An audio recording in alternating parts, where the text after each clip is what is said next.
RCB இந்த முறை கப்படிக்க வாய்ப்பே இல்ல. போன வருஷம் சிஎஸ்கேக்கும் ஆர்சிபிக்கும் நடந்த சண்டையை பார்த்துட்டு இந்த வருஷம் கண்டிப்பா சிஎஸ்கே பதிலடி கொடுக்கும் தானே நினைக்கிறீங்க.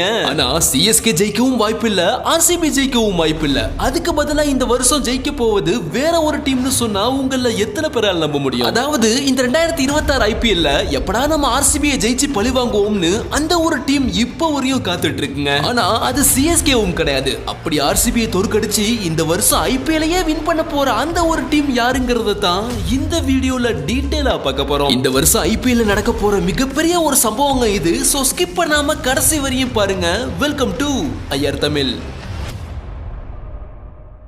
ஆர்சிபியை ஜெயிக்க போற அந்த ஒரு டீம் யாருன்னு பாக்கிறதுக்கு முன்னாடி சிஎஸ்கேவால ஏன் இந்த தடவை ஜெயிக்க முடியாதுன்னு பார்த்துட்டு வந்துருவோம். மொத்த ஐபிஎல்லையே 2025 மறக்க முடியாத ஒரு சீசன்னா அது சிஎஸ்கேக்கு தான். அந்த அளவுக்கு மிகப்பெரிய அடி அதுவும் ஆர்சிபி கையால. ஒவ்வொரு தடவையும் சிஎஸ்கேவை அடிச்சிட்டு ஆர்சிபி கொண்டாடினதை பார்த்து மனசுடைஞ்சு நொந்து போயிட்டாங்க அத்தனை சிஎஸ்கே ரசிகர்களும். இதையெல்லாம் பார்த்துட்டு சென்னை ரசிகர்கள் சொன்னது தான் 2026 ஆர்சிபி அடிச்சு பழி வாங்குறோம், கம்பேக் கொடுத்து கப்ப அடிச்சு தூக்குறோம். நானுமே அதை பத்தி தான் போன ஒரு வீடியோ போட்டிருப்பேன். ஆனா இந்த வருஷம் சிஎஸ்கே ரசிகர்கள் நினைச்ச மாதிரி அது நடக்கிறதுக்கு வாய்ப்பு ரொம்பவே குறைவுங்க. யாருமே கோச்சிக்காதீங்க, கிட்டத்தட்ட அதுதான் உண்மை. நம்ம எல்லாரோட ஆசையே சிஎஸ்கே கப்பு வின் பண்றதுதான். ஆனா கப்பு வின் பண்ற அளவுக்கு சிஎஸ்கேல ஆள் இருக்கான்னு கேட்டா கண்டிப்பா கிடையாது. இந்த முறை பயங்கர பவர்ஃபுல்லா இருக்கிற ஒரு டீம் தான் எஸ்ஆர்எச். அப்ப அதான் ஆர்சிபி அடிக்க போதான்னு கேட்டா இல்லைங்க, அது வேற ஒரு டீம். அதை தான் நம்ம கடைசியில பார்க்க போறோம். வழக்கம் போல அபிஷேக் சர்மா, இஷான் கிஷன், டிராவிஸ் ஹெட் அப்படின்னு இந்த முறையும் ஒவ்வொரு மேட்ச்லயும் 250க்கு மேல தான் ரன் அடிக்க போகுது எஸ்ஆர்எச். கண்டிப்பா ஆர்சிபியும் போன வருஷம் ஜெயிச்ச அதே ஃபார்ம்ல தான் இந்த முறையும் சூட்டோட களத்துல இறங்குவாங்க.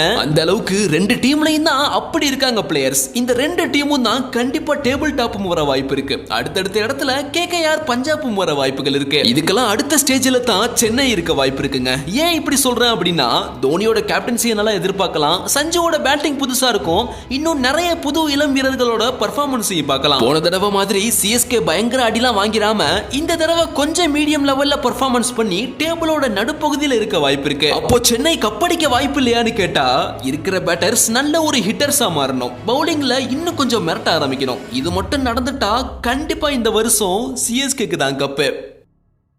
போன வருஷம் ஆர்சிபி கப்படிச்சதுக்கான காரணம் ஐபிஎல் வரலாற்றிலேயே அப்படி ஒரு பவர்ஃபுல்லான டீம் ஆர்சிபிக்கு அமைஞ்சதே இல்லைங்க. ஆர்சிபி ஜெயிச்சது ஒரு கனவு மாதிரி, மிகப்பெரிய சந்தோஷம் அத்தனை ஆர்சிபி ரசிகர்களுக்கும். பாவம் இதுல சோகம் என்னன்னா அந்த கொண்டாட்டத்துல பல மக்களும் இறந்து போயிட்டாங்க. அந்த இன்சிடென்ட்க்கு அப்புறம் ஆர்சிபி டீமே கலைச்சிட்டாங்க, ஆர்சிபி ஓனரே மாத்திட்டாங்கன்னு அந்த டைம்ல பெரிய அளவுக்கு பரபரப்பா பேசப்பட்டது. ஆனா அந்த மாதிரிலாம் மேக்ஸிமம் எதுவும் நடக்கல. இந்த முறையும் ஆர்சிபி அதே டீம் தான், அதே பவர்ஃபுல்லான ஸ்குவாட் தான். எந்த அளவுக்கு கப் வின் பண்ற ஹையஸ்ட் சான்ஸ் இருக்கிற லிஸ்ட்ல ஆர்சிபியும் இருக்கு. அப்போ 2026ல ஆர்சிபி தான் கப் அடிக்குமான்னு கேட்டா அதுக்கான பதில் தான் இந்த வீடியோவோட முக்கிய பகுதி. 2025ல் நடந்த ஆர்சிபி விசஸ் மும்பை மேட்ச் உங்கள எத்தனை பேருக்கு ஞாபகம் இருக்கு? அதுக்கு முன்னாடி எம்ஐஏ சிஎஸ்கே மாதிரி அடிமட்டத்துல தான் இருந்தது. சீசனோட நடுவுல திடீர்னு ஃபார்ம் எடுத்து அடிக்க ஆரம்பிச்சு தொடர்ந்து பல மேட்ச் ஜெயிக்க ஆரம்பிச்சிருச்சுங்க மும்பை. இந்த நிலைமையில தான் மும்பையும் டேபிள் டாப்ல இருக்கிற ஆர்சிபியும் நேருக்கு நேர் சந்திச்சது. மேட்ச் ஸ்டார்ட் ஆன உடனே ஃபர்ஸ்ட் பேட்டிங் பண்ண ஆர்சிபி 221 ரன் அடிக்க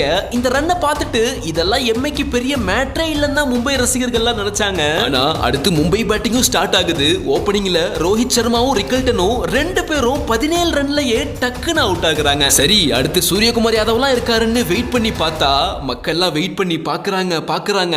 உள்ள வந்த சூரியகுமார் யாதவும் வில் ஜாக்ஸும் ஆமா வேகத்துல ரன் பால் அடிச்சிட்டு இருக்காங்க. கிட்டத்தட்ட இந்த இடத்துல மும்பை தோத்து போச்சுன்னு எல்லாரும் நினைச்சிட்டாங்க.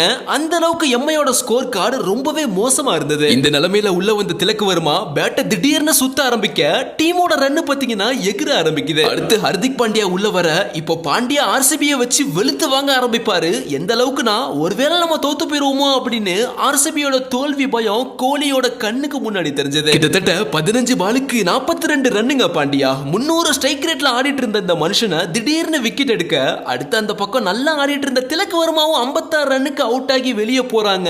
அந்த ரெண்டு பேரும் ஏற்கனவே ஸ்டார்டிங்ல சில பிளேயர்ஸ் ரன்ன பால் அடிச்சதுனால இப்ப அடுத்து வர பிளேயர்ஸுக்கு அடிக்கிறதுக்கு பால் சுத்தமா இல்ல. கடைசில 209 ரன் அடிச்ச மும்பை வெறும் 12 ரன் வித்தியாசத்துல தோற்கவும் அந்த பக்கம் ஆர்சிபி ஜெயிச்ச சந்தோஷத்துல விராட் கோலி வெறிகொண்டு அக்ரஸனா கத்த ஆரம்பிக்கிறாரு. அதை பார்த்து பாண்டியாக்கெல்லாம் சரியான கோபம் அவரோட கண்ணையே நமக்கு தெரிஞ்சிருக்கும். ஏன்னா ஆர்சிபியோட 100 நம்ம தோத்து போயிட்டோமே அப்படின்னு. காரணம் ஆரம்பத்திலேயே ஆட்டம் ஆர்சிபி பக்கமா இருந்து அப்படியே ஆர்சிபி கடைசில ஈஸியா ஜெயிச்சா பரவாயில்ல, ஸ்டார்டிங்ல ஆர்சிபி ஜெயிக்கிற மாதிரி மேட்ச் போய் அப்புறம் எம்ஐ டஃப் கொடுத்து மேல வந்து பாண்டியெல்லாம் சந்தோஷப்பட அப்புறம் மறுபடியும் ஆர்சிபி கடைசில ஜெயிச்சு விராட் கோலி கத்த ஆரம்பிக்க எம்ஐ ஃபேன்ஸும் சரி மும்பை இந்தியன்ஸ் பிளேயர்ஸும் சரி மேட்சோட எண்ட்ல பயங்கர அப்செட் ஆயிட்டாங்க. ஆனா ஆர்சிபி ஒன்னும் ஈஸியா ஜெயிச்சிரலங்க.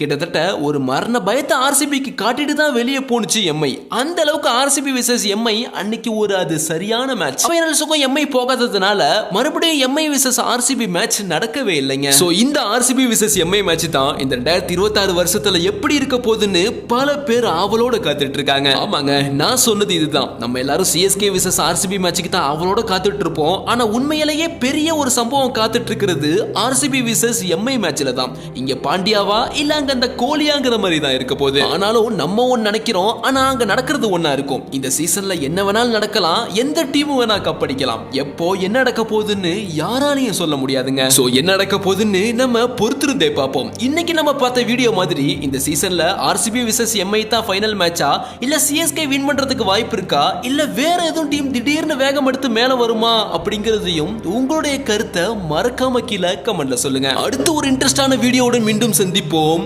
See you, bye bye.